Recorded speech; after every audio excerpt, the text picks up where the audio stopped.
Hey, what's happening? So, like most of you, I saw the news last night that Karius suffered a concussion in the Champions League final. And look, I'm going to hold my hand up. My immediate reaction was, oh yeah, of course you have. Of course you have, Loris. Of course you have. Of course you had a concussion. And that's the reason why you threw 2 goals in.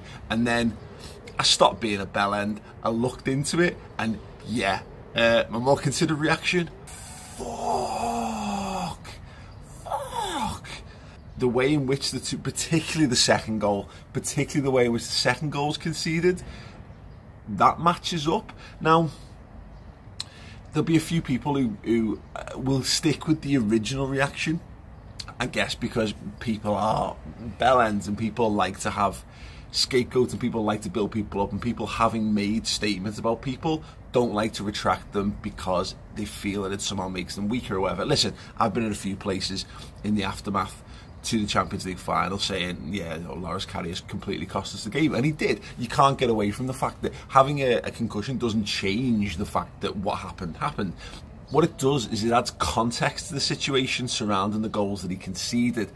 And having been hypercritical of his performance in that game, yeah, I have to admit that my stance on it has softened considerably.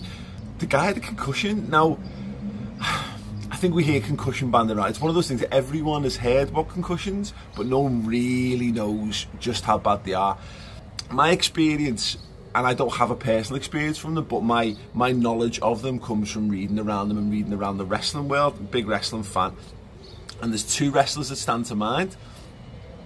Bret the Hitman Hart, whose career was absolutely ended by concussion after Goldberg basically kicked him in the head by mistake. And a more recent one, and I'm not mad into the more recent wrestling of course, but Corey Graves, who people know as a commentator on SmackDown and Raw, he was in NXT coming up and he just kept getting concussion after concussion. He became completely susceptible to them. And basically, as a result, was told they were never going to allow him to be a mainstream wrestler. Now, he was lucky he went on to become a commentator. He kept his career, whereas we all know the WWE machine, yeah, there's my age, spits a lot of people out when they're not physically able to compete. Now, by all accounts, you can read the doctor's report that the Massachusetts, I think it was, hospital that treated him or diagnosed him, I should say, put a statement out saying, look, we've been through a very thorough test, and it's, you know, looking at what happened and looking at how he reacted afterwards and looking at how he is now and the scans and all that, yeah, it all matches up, legitimate concussion. Now, I've heard a few people saying, well, how fucking stupid a Loris Karius to have a concussion and then not come off the pitch. Yeah, I don't buy into that, because here's the thing. Liverpool fans don't take too lightly to players going off injured unless they're really, really badly injured. Now listen, Mo Salah going off the pitch with his arm basically kind of hanging off, a little bit like he'd been battered by the Predator. Yeah, we can see that. We can see his tears, and we know that Mo Salah would never knowingly go off the pitch because, you know, that's the stage he wants to be on. Loris Karius, I don't think, has that kind of credit in the bank, and if he goes off, he's just won that place, but he's fought all season to be Liverpool's #1, and he gets a knock to the head. And no, maybe this is my personal experience in this, but you know, I did that growing up. But fighting for a #1 jersey, when you've got it, you don't want to give it up. And you know, you play through injury, you play through the pain, because that's what you're meant to do. You're not a shithouse, and the second you go out, someone else comes in. And particularly, look, it's a Champions League final. You're there, particularly for Karius as well, who's played. He's been the Champions League goalkeeper, and for someone whose ego, I think, there's loads of talk about him, and they talk about him as a kid growing up and when he's at Man City, and he has a real sense of purpose and a sense of place, like he carries himself like he belongs somewhere, and that's the natural arrogance that has driven him to the level that he's at. There's no way he'd want to go off the pitch, and I've seen some good mentions, and my good mate Steve has mentioned this on Twitter, that there needs to be better checks in place for players who do have potential for concussion. Karius mentions it happens at the start of the second half, so it's not like he's got half time to get checked out or whatever. He's in it, he's just focused on playing the game. Now maybe you could argue that someone from the bench has got to say, well, he's just took a blow to the head there, and now he's just basically thrown the ball to Karen Benzema, but there might be something a little bit off, and yeah, you know what, maybe I agree with that, but ultimately there's a limit to how much I can judge in these circumstances, because again, you don't want to show signs of everything, and if he's not showing signs that he's hurting, you can make a case that was a legitimate mistake. And I think by the time the second one goes in, which is a proper spatial awareness kind of situation, it's too late by that point, really. And the fact that, you know, this is what, a week or so on from the final, he's only just been diagnosed, as it's maybe not as obvious, and this is the problem with concussion. But as far as I'm concerned, look, I've been spending all season building up on Loris Karius and getting increasingly impressed by his performances. That's him going to the hospital now. That's poor taste. No, but I've been increasing. They're coming to get me. Beautiful. Filming outdoors.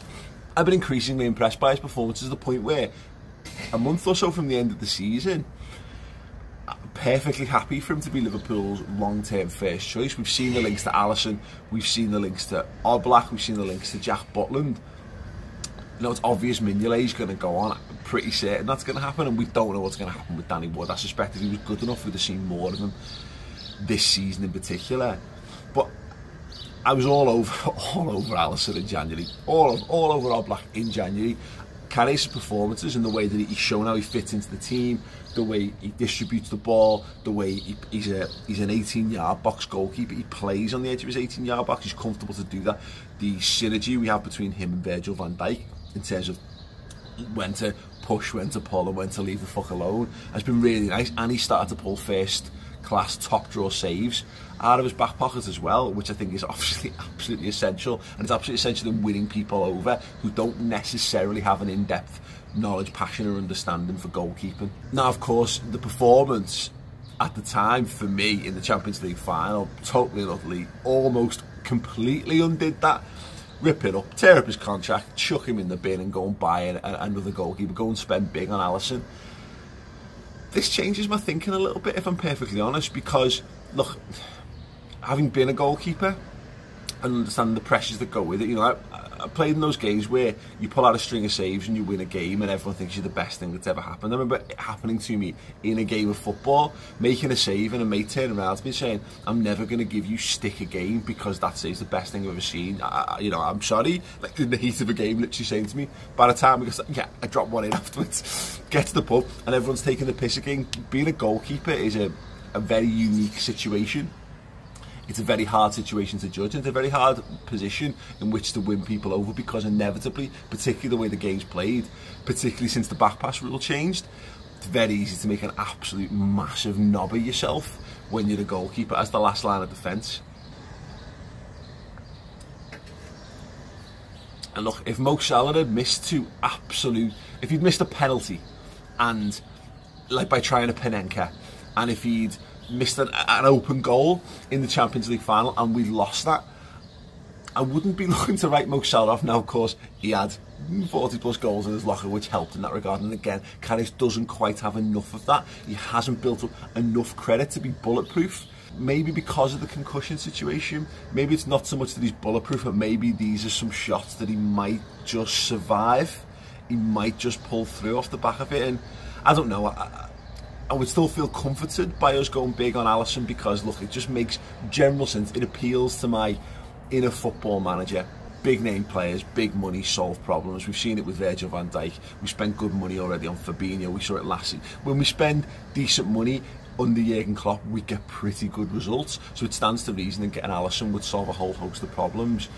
But I don't know, I'm not 100% certain. I could still go both ways on it, but I don't think it'd be the end of the world. And you know, if we can judge it on the extenuating circumstances that his abilities were impaired by a concussion, then it's probably, when you really think about it, unfair to totally and utterly throw away a man's career that had been showing signs of real promise on one incident and the results of that incident, if that makes sense. It makes sense to me anyway. One last note.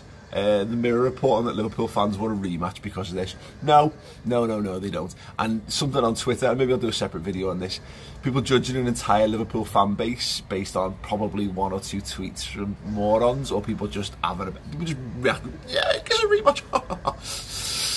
Yeah, no, Liverpool fans don't want a rematch. You know what, no, you know what, I do, I'd love a rematch. I'd love a rematch, because I genuinely think if it was in boxing, that game was so close to call then I think you would automatically have a rematch. But you know what? This isn't boxing. It's football. We lost. We've moved on. I'm having a boss time on holiday. I'm relaxing. I'm looking forward to the World Cup. Yeah, maybe so. Don't judge an entire fan base by a few random tweeters. Anyway, just my thoughts on Loris Karius and weird things that the Mirror talks about for what it's worth. Let me know your thoughts on anything in the comments below. And if you want to subscribe, please do. Click my face. It helps on the road to 50k. Oh, 50k. I've also been out football shit hunting in Berlin. I found this. If you want to know how I found it, I found it. Went to a shop. Check out, I'll be doing a vlog video on this channel as well. But listen, likes, subscribes, all that jazz. See you soon.